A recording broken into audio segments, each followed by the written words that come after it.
Аркейн. Погляд в минуле. Епізод 1. Невідані історії. Гадаю, ми чудово впоралися. Таке брутальне місиво.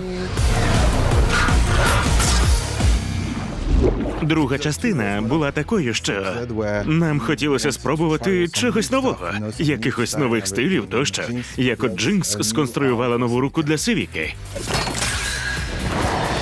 Джинкс завжди все перебільшує, тямиш. Тож ми вигадали оцю здоровенну руку. Непропорційно. А розкидує кулаками вона з іншим кумедним героєм – Смітчем. Саме для цього у нас була Марієта, завідуюча тим епізодом. Ми хотіли впихнути якомога більше веселощів та комедії туди.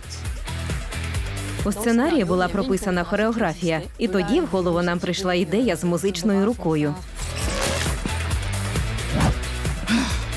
У сценарії цього не було. Ну і накалякали кілька дизайнів і показали Riot. А вони сказали, виглядає прикольно, давайте ще. Звісно, ми прописали хореографію довкола руки.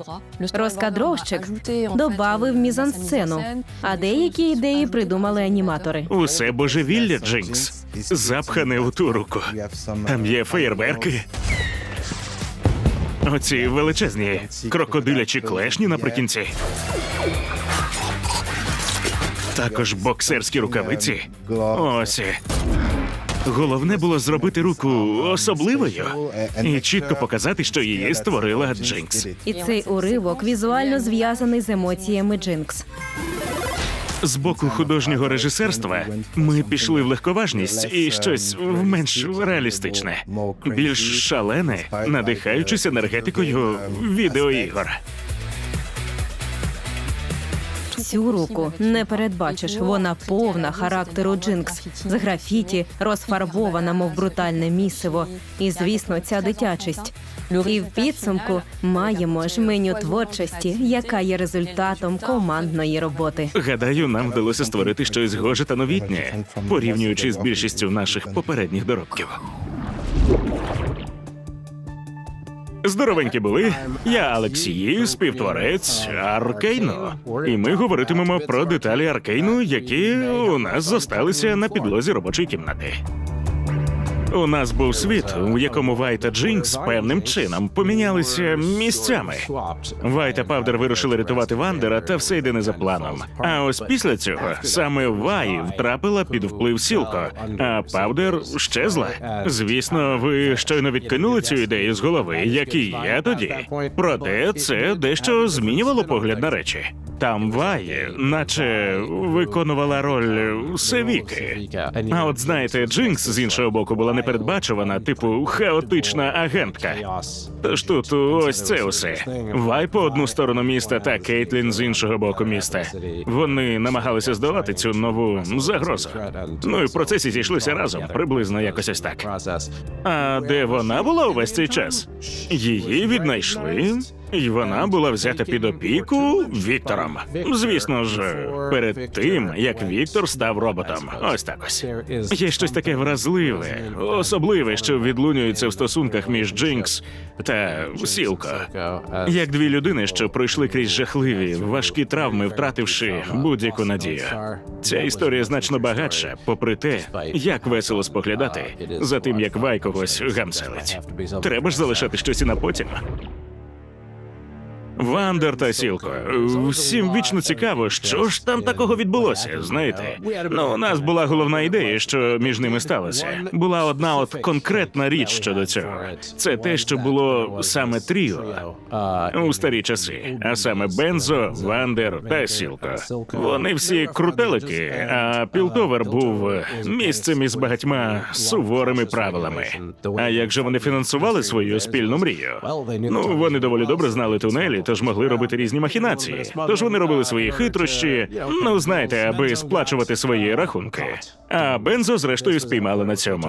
Це був момент, коли Пілтовер вирішив зробити з нього приклад. Ця ситуація із Бензо змусила Сілко та Вандера замислитися. Може вже припинити робити із себе злодюжок? Може варто стати мирними? Але людей підземелля ніколи не вважатимуть рівними. І гадаю, саме це зачепило Сілко заживе. Тож, попри дуже важливу домовленість між ним та Вандером, забігаючи наперед, отут рішення мало бути мирним, а отут все мало бути правильним. Сілко вірив, що Вандер врятує Бензо попри все. А Вандер після того, як втратив людей, яких вважав своєю сім'єю. І, гадаю, найбільш нестерпною частиною була Вай та Джинкс, коли потрібно якимось чином все пояснити, чому їхні батьки, що слідували йому, тепер більше не повернуться. Це зумовило в ньому таку ж реакцію, як і в Сілко. Ця накопичена зневіра переповнила його, і він більше не міг стримуватися. Тож він його зрадив. І тому, гадаю, в третьому епізоді він щиро вибачався. Спочатку ми хотіли, щоб Пілтовер містив у собі таїну, і щоб у Пілтовері був свій Сілко. Десь наприкінці четвертого епізоду у нас була ідея, що Сілко лідирував. Він маніпулює Мерехтом, а Пілтовер поняття не має, як із цим боротися. І він вирушає туди, де він біла ворона, і йому там не місце. В Пілтоверську лазню. У тій Пілтоверській лазні перебуває жінка, яка відображає саму розкіш. Її нічим не переплюнути. Неможливо дорівнятися. Вона там просто ніжиться, а він стоїть так, наче над нею. А це їй не пасує, тож вона така залазь. Він проходить повз і вмощується на краю басейну, зануривши свої ноги. Він посміхається. І тоді вони почали розмову.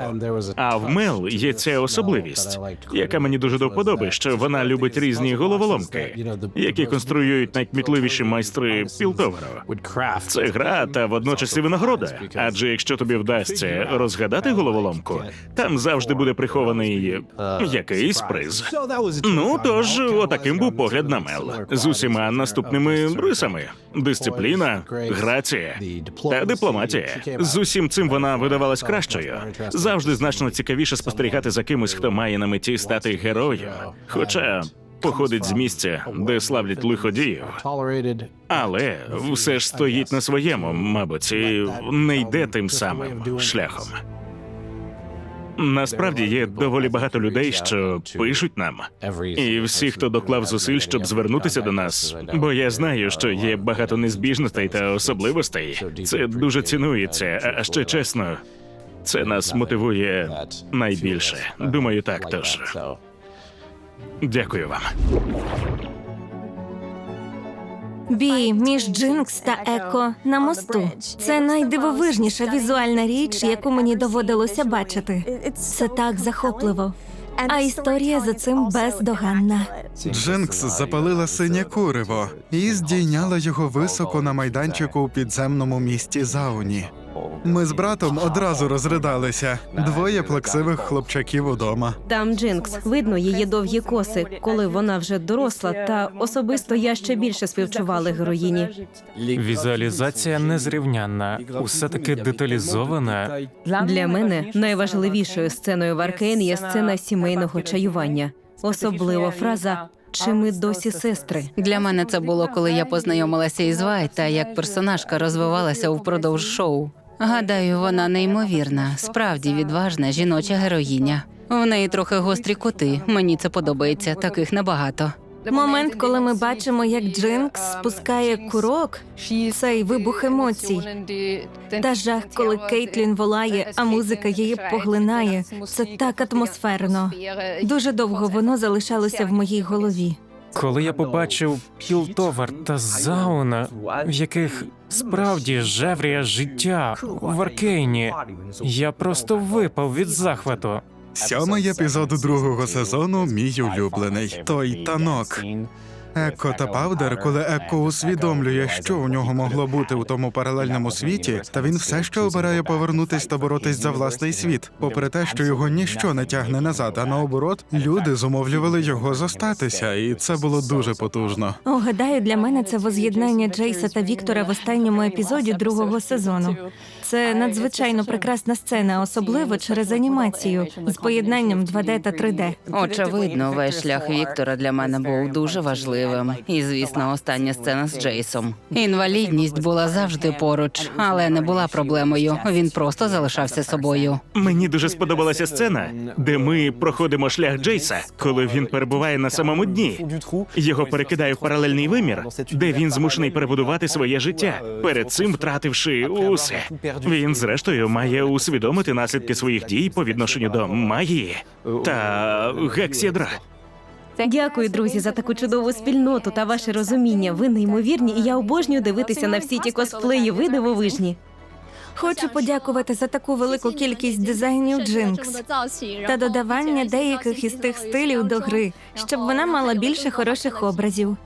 Надіюсь, вона матиме ще більше образів. Переклад та озвучення здійснені командою Клан Кайзоку за редактури творчого об'єднання Cat and Owl.